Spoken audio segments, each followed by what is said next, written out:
Welcome to Daddy Issues. Conversations with Dads.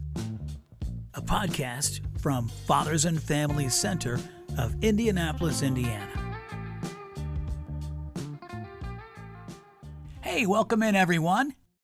Welcome to Daddy Issues. I am Jason Acquisto, and with me as always is the president of Fathers and Families Center of Indianapolis, Larry Smith. How you doing, Larry? Good. Yeah. Good. Larry, you're busy, I know, doing lots of things, lots of exciting stuff happening. I am, and it's good stuff. And we'd like to welcome this time around, our guest is Joe Garrison. Joe is not only a former youth pastor, youth director, but also an expert in church communications and in marketing in general, as the owner and operator of Moonflower Marketing, moonflowermarketing.com. Joe was my son's youth director just before his confirmation age, but several years as a youth pastor, and then also, it might be noted, is the father of two young, amazing girls. So he's seen it from various perspectives, and we think will add a lot to this conversation. So Joe, welcome to Daddy Issues, and how are things going? Yeah, man, I'm alive. Been a couple weeks, but I am here and kicking. So that's it's good. We always, as is tradition, start off with a couple of dad jokes. So I've got a couple that are ready to roll here. I don't know if you heard about this. This is actually from the Indianapolis Star. This really happened. Helvetica walked into a bar. Bartender says, "Get out. We don't serve your type." Got it. Wait for it. Okay. All right. Yeah, you got one, Larry? Yeah. So there was a contest of puns, right? And so I thought I couldn't miss. I submitted 10 puns. There's no way I could lose this. Yeah. Sadly, no pun intended. Boy. Wow, that's I'm just a gold star, man. Yours is better than mine. Joe, any comments? You want to dip out of here? Yeah, well, gotta go. Okay, all right, thanks for being here. God, yeah, the sad part is that I really kind of thought that was going to be a good one. So, okay, so the topic this episode is raising our children in faith. And this is a topic that we've had on our radar for some time as a part of Daddy Issues. Raising our children with religious beliefs and our own beliefs being explained, being understood, and us giving them also the chance to make their own way and to find their own beliefs or make the beliefs we've given them their own. It's also a world that we live in now where we take nothing for granted, but we want to equip them with tools, right? Larry, I tried to set it up as best I could. Is that kind of what you were thinking of this topic? That's the way I see it, is that you want to not... Absolutely. Yeah, Right, we don't want to prescribe and indoctrinate and say this is it, but you also want to say, hey, this is where I'm coming from, your mother and I, and whoever the parental unit is there, but also to say, here's the facts. Now make it your own. Mm-hmm. Mm-hmm. Easy, huh? Cool. Joe, how easy is that? Super easy. I've got this all figured out. So thanks for having me on today. No, I was kind of thinking about it coming on. You asked me a couple weeks ago about doing this, and I was just thinking about how much my own thinking on this is adapted from when I was leading youth group and had a baby and the infant stage. You think but you have no idea, right? And dealing with a few hundred teens coming through our youth group throughout any individual year, dealing with parents, like how much I've kind of transitioned in my thinking about this. So it's kind of one of those things where none of us is totally right, but we're doing the best we can. Mm-hmm. Yeah, I feel like we got to let ourselves off the hook with that because, so full disclosure, Joe, a big church, a big youth group, suburban Indianapolis, actually, Lawrence and Castleton area. And so a mainstream church, a lot of people, a very active group of kids. And I just remember thinking, man, I'm glad I didn't become a youth director, because that would have been the coolest job ever if you'd asked 13-year-old me. But how much pressure did you feel as you were the professional youth director for these kids? Enough pressure that I quit. Mm. To put it bluntly, I mean, our church, our denomination, Christianity as a whole, over the last decade has been going through a lot of changes, soul searching, politics, identity, things like that. And, I think when we were leading that youth group, when you have, I mean, I think we had about 300 kids that would come through the youth group throughout the year. Mm-hmm. Towards the end, 100-ish that were pretty consistent every week. The pressure to teach kids what's right individually assessed by every single parent in that group Mm-hmm. Mm-hmm. is there's a wild amount of pressure on that. And being at that point, I was 30 when I left. So I started when I was like 26. So maybe I was 31 when I left. I don't remember. I was about 5 years. I'm just figuring it out for myself, what's my own theology, what's my, you know, philosophy of ministry, what do I think we should be teaching kids, those kind of things. A lot of it you're kind of growing up on the job there. And um the pressure to impart the theology or whatever to these kids that each parent wants you to Mm-hmm. led to a lot of meetings with a lot of parents that were like, some were really conservative, some were really progressive, some, a lot of them were in the middle, just figuring it out themselves, and all of them had opinions. Yeah, It gets interesting pretty fast. I can imagine. And I know that it's on the job. You're also going through a lot of that too. And, when I was a teenager, my youth director that I looked up to be a mentor, this guy was just out of seminary. I mean, Mm. he needed some Mm. grace to be 24 years old or whatever, like you, mid 20s. It's a lot to put a person into to say, okay, teach him the truth. I just wonder if you were able to kind of find a middle ground there where you're like, here's what I'm going to do. I'm going to love these kids and show them grace and show them, what I believe through the way I live and not try to do too much. That old sports cliche. Yeah, I mean, my own theology in that time was probably, we've talked about this, you and I have, Yeah. more conservative than it is now, probably. But, Yeah. I think we realized after a couple of years, I think when things really started to take off, that like, if we really provide a environment, a system within which parents, youth, and volunteers all feel very heard and cared about, Mm, uh, then the rest of it kind of takes a little bit of a back seat. I mean, you're still Mm. teaching things and still doing your best to get it right, but I think right. that's where we really hit that sweet spot. And I mean, I left that job almost 10 years ago, and I'm going to one of those kids' weddings on Saturday. Mm. Mm, So, and I officiated a wedding a year and a half ago of one of them, and so I think it's kind of those things like down the road now, like hindsight's 2020. I'm like, okay, like the ones that I really, at least as far as my assessment goes, nailed it pretty well in terms mhm. of okay, man, I love you, I care about you, and I'm here for you no matter what. Those are the ones that are still inviting us to their weddings and That's sending us pretty their cool. Christmas mail and things like that. I think that's That's amazing. I'm curious. So when you finally decided to leave, I want to ask this very carefully. Did you feel like it was simply time? God was leading you to move on. Did you feel pushed out? Did you feel that you were running away? Was it a mix of things? oh man, I'd probably say yes to all of them. Yeah. Okay. To be Yeah. just super clear about it. No, there were elements of pushing.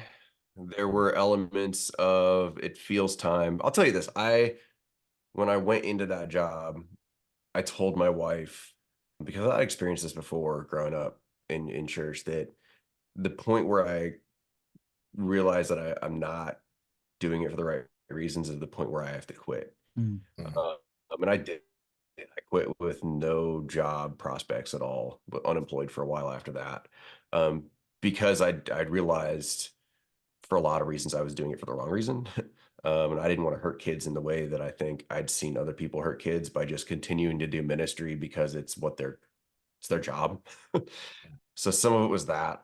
In about a year and a half before I left, I had a massive anxiety attack. I passed out on the altar of the church, in an empty sanctuary, rolled myself down the steps, crawled to a pew and called my wife. I probably should have called an ambulance. But I called my wife and then walked back over to my office and ended up going to the hospital and spent a night hooked up to all the wires, trying to figure out what was going on. Did I have a heart attack? Am I having a stroke? I ruled all that out, brain scans, the whole deal, and said, well, I think you just had a really big anxiety attack. And I think that's when was the beginning of the end, realizing that like there's only so much one person can put into that many relationships and that kind of just chaos that happens within youth ministry and within church ministry and the political environment and all that kind of stuff. So, I mean, there's definitely a lot going on there, but there's a little bit of everything in terms of why I left, but there was a couple of those were big ones. Curious as to how that experience informs how you're rearing your own children. Yeah, I'm definitely less like hands-on about it, I guess, with my kids. We go to church. They know that's what we do. We're involved in church. We're very intentional about the service and community service aspect of church, taking care of people that have needs. You know, our kids, our church is very into, food drives and food banks, works with gleaners. Our kids now, all the kids on the court do lunch stands, and they raise their money for gleaners. Instead of their own piggy banks usually, or they do a split, they'll like call it a 50-50. But we like really focus on that stuff more, like the caring about people and the loving people and being a part of a community more than I think I would have when I first had my daughter, where I would have probably been more into like okay, here's the rigid ideas of theology and like biblical learning and things like that. I think as I've grown to realize like it is that like caring and loving and support that then I think will keep them more rooted. And so far it seems to be doing okay. And my daughter came up to my 8-year-old came up to my wife and was like, I've got this like Jesus Calling book. Can we start reading this? I want to get closer to God. And it's like, cool, because we didn't really push you into that. Like you're 8 and you're asking about it. And so I'm down with that. Yeah. That's a great way to do it. And I remember certain times as my son was growing up that I felt like I should give him some of the words. And here's now about this, right? And give some points of theology. And well, now this is how we do this. And looking back, I just believe that so much of what he is and still is becoming, of course, we all are spiritually, is because of the broad strokes and not the minutia of here's why we believe this. Here's this. Now, can you name all the things? And the big gestures, the broad strokes, the why of basically the love God, love people axiom, which you're like, okay, if nothing else, if I fail at all the other stuff in forming my kid, if they get that out of it and can grow up and say, well, my parents brought me up as a Christian because they loved God and believed that the way they show that is by serving other people, then I'm good, right? Say we take that across the board, even in school. Like, hey, did you, I don't really care as much grades as I do how you treat people and how you're acting and how as long as you're putting in the effort and you're kind and nice to people and you're caring, then I don't care what your grades are. Like my kids have good grades, that's great. At some point, if they don't, whatever. Were you nice to your teacher? Did you care about your, other students? Like, okay, cool. Like we'll figure out the grades thing if we have to. But, that's a good analogy. I think that's kind of part of it for us is like being a lot of that. I mean, a lot of that's my wife's influence too. Just like being consistent across the board. Like it's at church, it's at school, and it kind of follows, I guess, the same framework, if you will. You know a little bit about framework. Yeah. So this is Daddy Issues, and we'll be right back. You're listening to this podcast, so I know you've got a curious mind. Here's a helpful fact you might not know yet. drivers who switch and save with Progressive save over $900 on average. Pop over to Progressive.com, answer some questions, and you'll get a quick quote with discounts that are easy to come by. In fact, 99% of their auto customers earn at least one discount. Visit Progressive.com and see if you can enjoy a little cash back. Progressive Casualty Insurance Company and Affiliates. National average 12-month savings of $946 by new customers surveyed who saved with Progressive between June 2024 and May 2025. Potential savings will vary. Your day moves fast. Your news should too. That's why there's a new and improved Wish TV app, bringing you more local news, breaking alerts, live streaming, weather forecast, radar, and Indiana sports, all in one place. Customize your news feed to see the stories that matter most to you and get the information you need when you need it. Download the new and improved Wish TV app today on iOS or Android and take News 8 with you everywhere. And now back to daddy issues. Larry, what was your experience growing up, and from a young age, were you taken to church every time the doors were open kind of thing, expected to be there, learn the books of the Bible? No question about it. Very, very conservative upbringing. I grew up in what's called the Free Will Baptist Church. And, we used to joke when I was a kid that, we had a drug problem, right? We were drugged to church every time the doors were open. And that was out of 7 days, we were in church for at least 4. Yeah. Right. On Sunday, started with Sunday school, and then morning service, and then afternoon service, and then sometimes late service.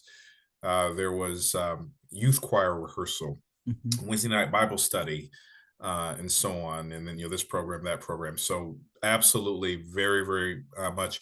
Certainly, we would have identified as evangelical Christian before that term became so politicized, right? But essentially that's what it was. If you just sort of look at the traditional definition of what an evangelical Christian is, and then as Jason knows, Joe, I was a teenage dad. I became a dad just shy of 17 years old. So my oldest is now 37. She and her husband will celebrate 10 years of marriage this year. 4-year-old grandson, almost 3-year-old granddaughter, probably largely because I acted obviously in a way that was contrary to the way I was reared. I was very, very strict with her, growing up, which she actually, interestingly enough, thanks me now. She wasn't very happy about it then, but thanks me now. And then I'm married, unfortunately, divorced with my 2 teens. And, my former wife and I sent them through a school, you probably heard of the Oaks Academy, from pre-K all the way through 8th grade. We absolutely wanted to indoctrinate them, if you will, in the positive sense, we would think, in the positive sense of the word, in terms of what we believe and so on. Interestingly enough, all 3 of my kids, so 37-year-old, 19-year-old, my son will be 17 in July, all of them are easily more progressive than I am. Easily. Just to give one example, and I'll be quiet. So, now 40% of the people are going to like what I have to say. 40% are going to hate it, and then those percentages are going to go down from there. But I am a pro-life evangelical Christian. Strongly believe in the life position. However, I also recognize that as my own personal religious belief. And so I was not in favor of overturning Roe v. Wade. I think that is a decision between a woman, her doctor, and her God. And so, the folks who are really, really hardcore pro-life will say, you're not really pro-life, right? And then on the pro-choice side, well, yeah, you kind of pretend you're pro-choice, but not really, because you say, so you got to get stuck in all the political stuff. But I can assure you that none of my kids would have my same position on that issue. That's good, though, isn't it? Because you've given them guardrails to form their own beliefs and support to say, okay, listen, hey, be a good person. Here's the framework. And within that, you're not going to tell them what they have to believe, right? I believe that's kind of the difficulty that we're talking Well, actually, I did. So my oldest, absolutely.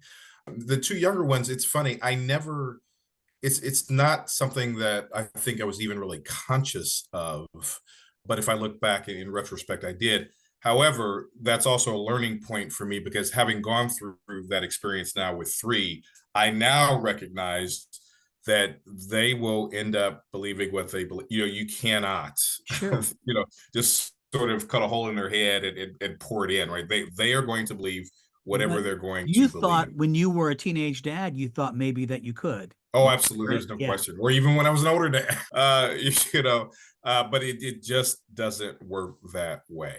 And yeah, I don't think it was ever, well, with my older daughter, maybe a little bit coercive, but with the younger two, again, it was just something that their mom and I just sort of took for granted, right? It was never, I don't, and that would be an interesting question to ask them, but I don't really think it was coercive. It was just kind of the mix in which they were reared at. They got the same message at home, at church, at school. So it's not even something that really consciously thought about, really. It was just assumed. It was kind of like by osmosis. Yeah, by osmosis. So Joe, you and Courtney on the same page as far as like what you want to put in and how you want to present that? As far as, well, it looks, as we raise the girls, or she kind of evolved in the same way that you have in terms of taking a measured approach? Yeah, I mean, like most things, she was ahead of me on that. I mean, I was definitely, I was, I mean, I was just raised more strict, and I think that kind of came out probably some of my theological positions, and I think as a young parent, as I probably would have done things, but she was raised different. I mean, just has, I think, her parents were less imposing, though, church every week, that kind of stuff. Also, being a speech pathologist, she has a lot of like early childhood psychology and things like that that kind of come along with like just understanding better how to like handle kids. Being Right. an elementary school speech pathologist, I think, you're, at least for the age my kids are now, she's got more like professional expertise and just understanding like how that works. So yeah, a lot of it like just kind of looking at like how she's doing things, and she was definitely ahead of me on um how we're going to raise the kids and how we're going to do that kind of stuff. And it was definitely a two-way street. We, we're open to it and talking about it and that kind of stuff. But, she definitely led the way on that. Well, knowing her personally as I do, this is absolutely no surprise. So it's kind of a loaded question. See if you tell the truth. Thanks.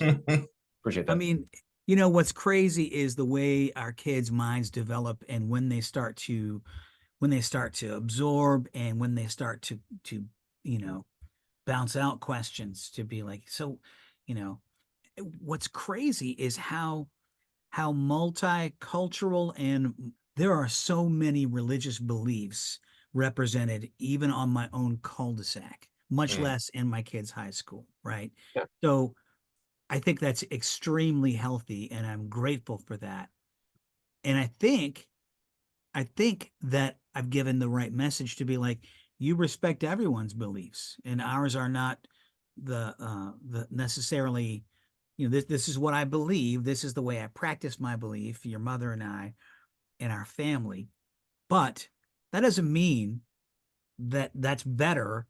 That's not the national religion or anything. It's not better than Muslims, Buddhists, Sikhs, Catholics, agnostics, or anyone else that you might encounter. So are those questions coming up with the girls at all? Yeah, I mean, they definitely, their school is like in Lawrence Township, they have kind of like magnet schools. So there's just like world studies. There's another one that's like communications, STEM, and they all have a little bit of everything, but like there's just kind of world studies. So they definitely like have a focus on learning things that are in different cultures. And my youngest specifically loves learning about other cultures and like Greek gods and all that kind of stuff.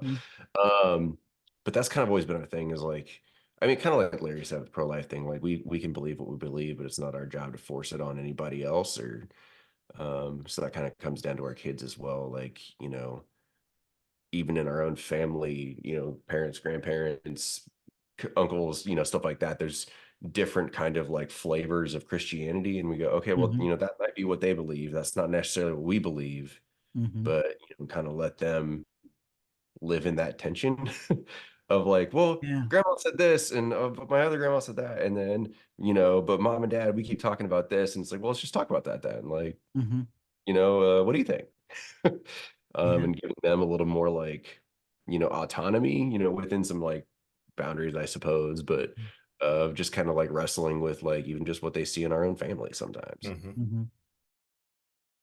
You're listening to Daddy Issues. We'll be right back after a short break. This episode is brought to you by Progressive Insurance. Do you ever think about switching insurance companies to see if you could save some cash? Progressive makes it easy to see if you could save when you bundle your home and auto policies. Try it at Progressive.com. Progressive Casualty Insurance Company and Affiliates. Potential savings will vary. Not available in all states. And now, let's get back to Daddy Issues. Larry, do you have a bunch of different flavors of Christianity mixed in, different sides of the family? Not really, not in my family. If you both according to George Barna, Barna Research, and then according to the Pew Forum on Religion, African Americans are the most devoutly religious group of people on average, right? Not everything is true of all in the country. The church has played such a seminal role spiritually, religiously, all the way through the civil rights movement and all that. So there are some variations, but it's almost like we have people who are Christian and people who are not, right? And those who are Christian sort of believe the same thing, and then there are those who are like, I don't have any time for church. I do want to say the point about respect for everyone's religious beliefs, and or even if they're atheists and so on, is crucially important to me.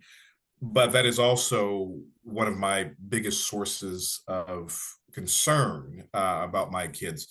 And again, they're just loaned to us. It's their life. So I want them to have a genuine, sincere respect for what people believe. At the same time, for me, I adhere to what the Bible says, right? You want to go to heaven, you believe in Jesus Christ. And so I've gotten concerned over the years about that. Now, I think today, two of the three, I'm very, very certain that we at least agree on that. One, and I'm not sure, one kind of likes to get under my skin a little bit, so I'm not quite sure.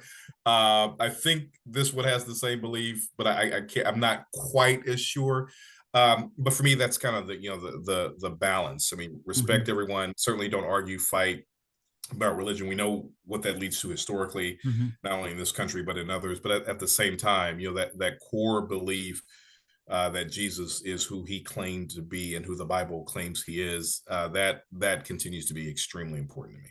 Yeah, for sure. But it's hard to sit in that tension, like you said, to be like, and especially in 2024, when the word evangelical, like you referenced earlier, it's become kind of it's not what it used to mean. It didn't used to be inflammatory, and it didn't used to have the connotation that it has now. And other words, other ideas of who Christians are in culture. It's become so quickly, it has become a different thing now. So I noticed my son will refer to, I was just thinking about this the other day. He said something about, oh, is that a Christian school or something like that? And I'm like, Christ-centered, yeah. Yeah, well, and I'm There's a like, distinction. Yeah, there is, right. And I'm like, well, that's a Jesuit school, which is a type of a Catholic, and so and so. So I mean, those kind of things are important. Oh, and he was asking about a super conservative school that he was just learning about. I don't want to use any names, but Bob Jones University. Super Nice well Dad. known for being oppressively yeah, I think it's fair to strict say. in the name of Christianity. And so he's like, can you believe they only allowed interracial dating at some, whatever date, like last year or something, whatever absurdity. So I said, yeah, that's another one of those that is wearing that name, that is doing no favors to the name Christianity, calling themselves a Christian school. So those things come up, and I find those to be really better talking points than say the fine points of doctrine. Because those, I feel like the big stuff is what we owe them. The little stuff you can fill in, and if you fall into this, edge over here, maybe there's a Venn diagram where the important stuff we all intersect on. Yeah, I was raised in a Southern Baptist church, and that's absolutely far from my own belief now. It's a flavor. That's why the Baskin Robbins has 31 kinds of ice cream, because for the most part, those are different degrees of the same belief system. But it's gotten hard with all the, it's become a litmus test, Christianity. Do you believe this? Do you believe that? Are you what? How do you feel about gay people? What's your pro-life stance? What's your and I worry that like as our kids grow up, it'll just keep getting more that way. I mean, it was some when I was a kid, but not like it is now. Like, I mean, culturally and politically, it's just become. I mean, the lines between politics and Christianity, at least from the outside looking in, seem to be a straight line. Should and be, right. I think that just makes it so hard for kids, because even just the idea of faith or Jesus is like, well, sounds like if I believe in that guy, then I have to like check all these boxes, but I'm not sure about these 27 political boxes over here, but like, well, just shove that to the side for a minute and, start from the source. And there's really not, even in churches, sometimes there's just really not an option to do that, because so much of it is come down to the check boxes. It's hard because the check boxes are all some people seem to care about. And when you want to visit a church, what's the first thing you're going to look at? What we believe on their website. And then you're like, okay, gay people. And then you're like, okay, what about this? Abortion. And you're looking for it. Yeah. Because you want to find like-minded people. But it used to be just enough to be like, well, they love the Lord and we're going to go, sing our hymns with them in church. And in some ways, I'm glad it's not as simple as that, but it sure is hard now, isn't it? Yeah, it is. And, it's, I mean, I think Joe made this point earlier, it's evolving, and we'll see where it ends up, that we're in this, season now. We'll see, where it goes. I mean, my church, Eastern Star, large, right? I mean, thousands and thousands of people. And historically, it was a missionary Baptist church, but you will never hear anyone really from Pastor Johnson on down refer to Eastern Star Missionary Baptist Church. It's Eastern Star Church. And that sort of not eradicating, but sort of diminishing denomination is something that is important. We are Christians coming together. Now there, certainly there is the core, to your point, Jason, this is what we believe and so on. But part of the, I think, very intentional effort is to try to say, if we start with belief in Christ, we can figure out all the other things.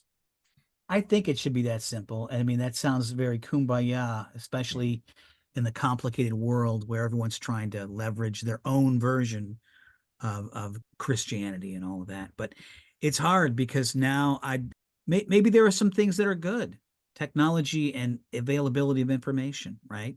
And our kids are smarter than we were. We didn't know how to use our minds as well as they do. I think they're better equipped. Yeah. Everything's so selective now. I mean, whether it's in marketing or it's in churches or politics, like you can find exactly what you want to find anywhere, which makes it harder. I mean, which is kind of going back to what we talked about earlier, talking about the messaging with churches, Jason.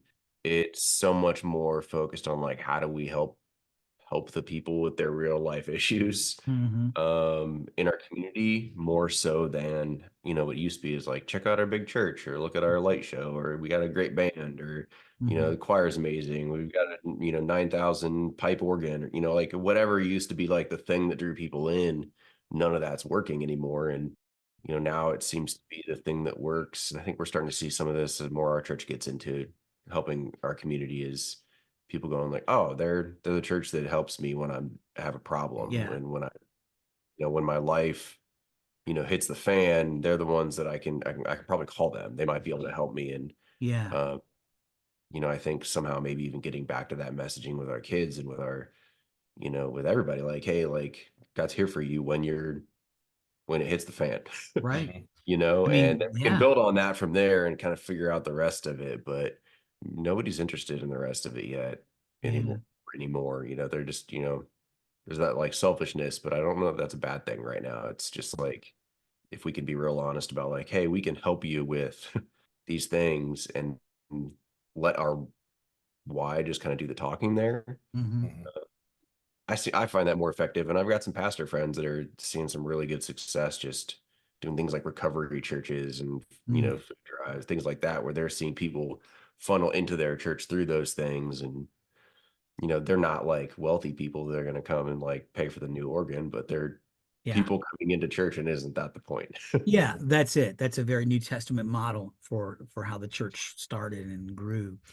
We're back on Daddy Issues. Jason and Larry speaking with Joe Garrison of Moonflower Marketing. So Joe also has done a lot of clear church communications in terms of taking a brand and a communication system, if you will, of many small to mid-sized churches across the country and helping them understand how to do things better. And he's also a father of 2 young, amazing girls who are growing up and thriving and taking after their mom, I think is safe to say. So kudos on the parenting and on the professionalism with what you do. I think there's so much crossover though, because you were a youth pastor for several years, and then you have girls who are now growing up, and what would you do differently back then if you knew now, or are you learning now how to put into practice what you learned as a youth minister? And yeah, I always kind of joke that ministry and marketing is just the same thing, different outcomes. It's funny and true and sad a little bit all at the same time. It's all really, telling a story and trying to show people the outcomes of their own personal story. I've used marketing on my kids and I've used youth ministry on my kids. I work with what's called the story brand framework, and I got my, daughter to take a shower one night using that marketing framework and just piece together a quick little message. And it was funny how it worked. Oh, great. Yeah, I mean, I learned a lot as a youth pastor that I think, crosses over into the business side, like marketing, business, stuff like that. Sure. But I think just kind of realizing then just all the different personalities that people have, first of all, but kids as well, is very helpful. And, now that I'm 10 years later and I've got, an 11 going on 12-year-old and an 8-year-old, 2 very different personalities. One is, my youngest is full of sunshine and yay, happy, life is good. Everything's great. Can I learn about God? That's, bring that. The other one is, I say like, she's amazing. She can change the world. She's like living with a little prosecutor.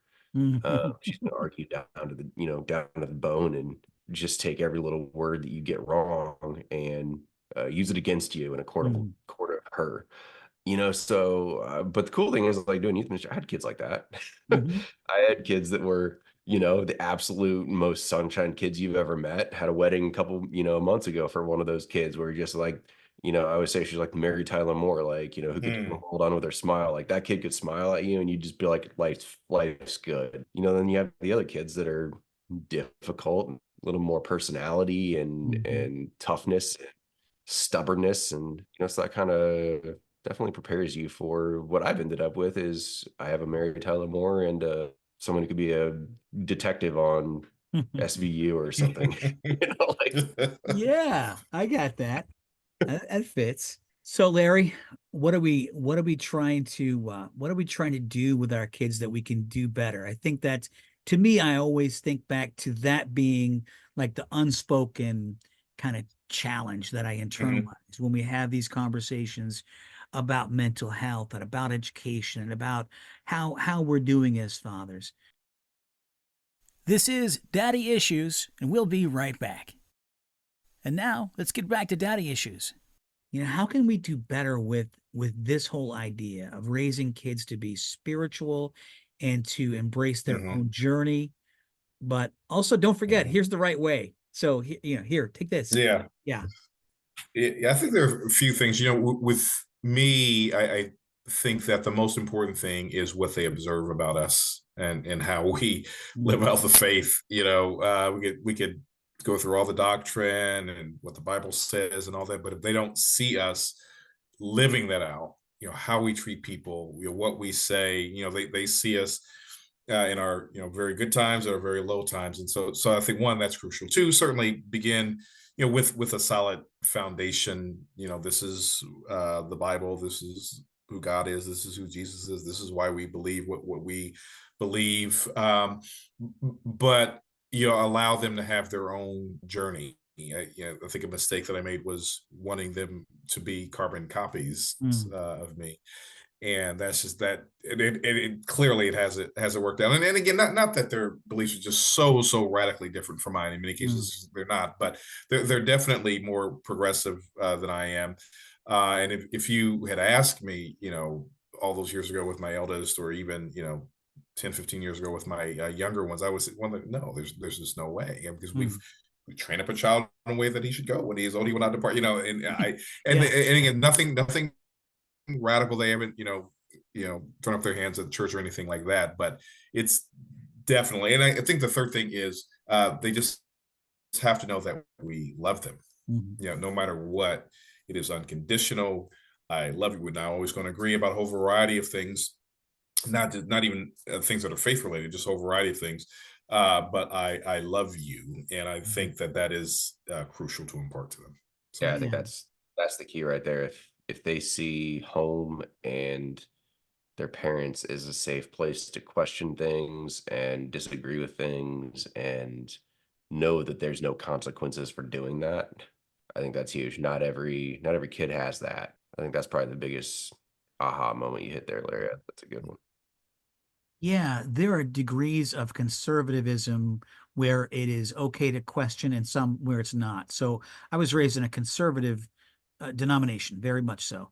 And I mean, I definitely was not encouraged along the line of questioning things, but I was not ostracized. The way that it became my own is through the deconstruction, if you will, and of the reconstruction.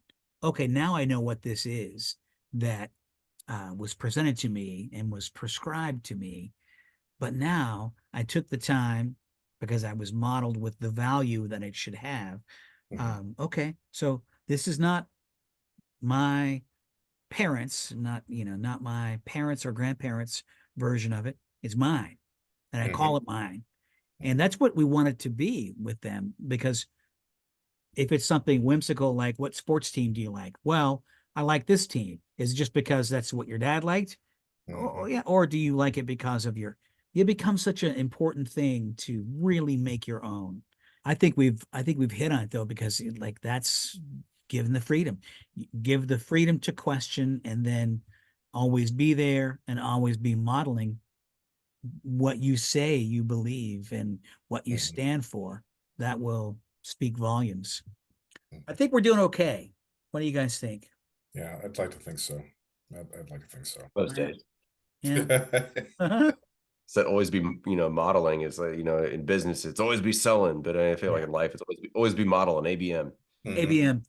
And we do better than that some days than others. I think of actually a couple of days this week where my model was broken. Yeah, always be staying alive. That's it.